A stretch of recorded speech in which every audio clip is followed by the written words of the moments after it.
Welcome to Attached, a platform for adding breadth and depth to everyday living. I'm Yakov Danishefsky, and this is the Shovavim series, a special release of tools and principles to help increase self-understanding and control for a life of elevated Kedusha. There's a very wide range of ways in which people struggle when it comes to Shmiras HaBris and Shmiras Einayim and in Yanei Kedusha. Whether that's a range in terms of types of struggles that people have, or it's a range in terms of the degree to which people struggle. There are a lot of different ways that people struggle.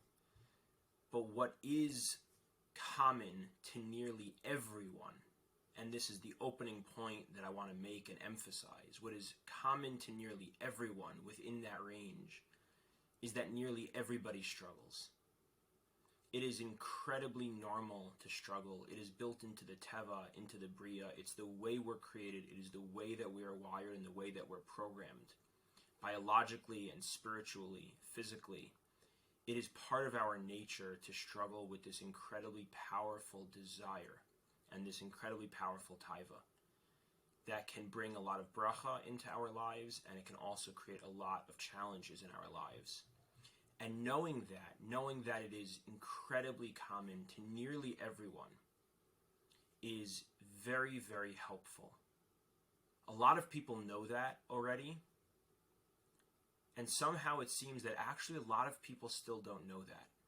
And so if you know that, great, but I would still encourage you to think about the fact that it's normal and how common it is, and wonder if there are parts of you that still might not know that. And we'll talk about the idea of parts in later clips, later pieces. But to think about, are there parts of me that might not know that? And if you don't know this yet, if this is new to you, and for a lot of people it is, take this in. I cannot tell you the amount of people that I have met that have come into my office as clients for therapy or just in conversations that don't appreciate fully how common this is.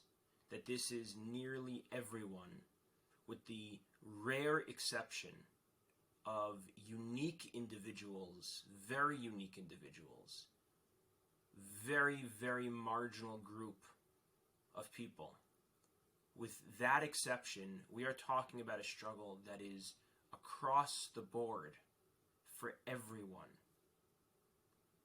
It is an ongoing challenge. And when I say ongoing, what I mean by that is that it's there for everyone and that it continues to be there for everyone. For some people, this is in smaller ways. It's an isayon, it's a taiva, it's something they have to work on, something they're trying to work on, something that they're in a good place with, that they're in a healthy place with, and it's an ongoing challenge. It's still a challenge. It's not something that's easy. It's one of the harder taivas in their life to deal with, but they're in a good place with it. But it is very much an ongoing engagement. It's not something that's done. It's not in the past. It's not over. And then there are people who it's a much bigger challenge and a much bigger struggle for. And for some people, it's an immense challenge, and it's something that's debilitating and something that really wreaks havoc in their life.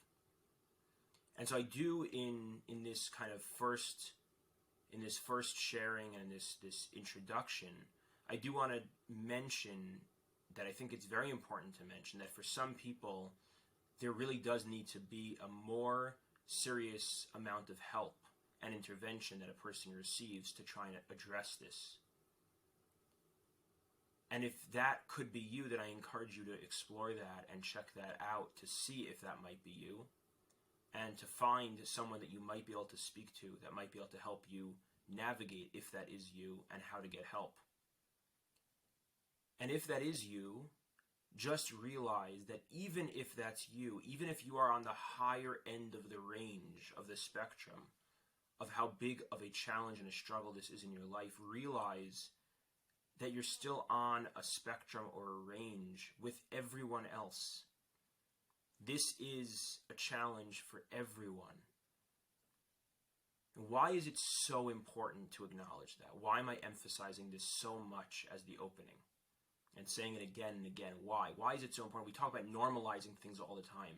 Normalize it and how important it is to normalize it. Okay, but why? Why is it actually so important to normalize this? There are a few reasons, maybe many reasons, but I'll name a few. The first reason it's really important to normalize something, especially something like this, is because if we don't know how normal it is, then we might come to believe that there's something wrong with us for having this issue.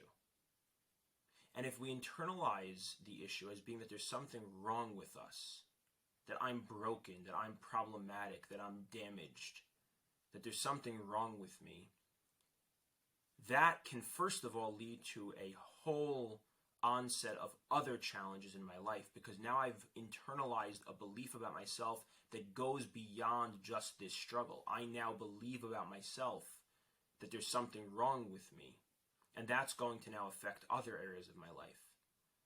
And secondly, with regards to the struggle itself, if I believe there's something wrong with me, that is only going to make my ability to work through and to deal with and address this struggle even more limited. Because if there's something wrong with me, then I'm not going to believe that I actually have the capacity to overcome this and address this and work through this. So that's the first reason that it's incredibly important to normalize it, because if we normalize it, we can understand that it doesn't mean that there's something wrong with me if I struggle with this. Having this struggle does not mean that there's something wrong with me. It means that I'm a normal human being, that I am created in the way of God's creation, of Hashem's creation, of the teva of Adam, the nature of man.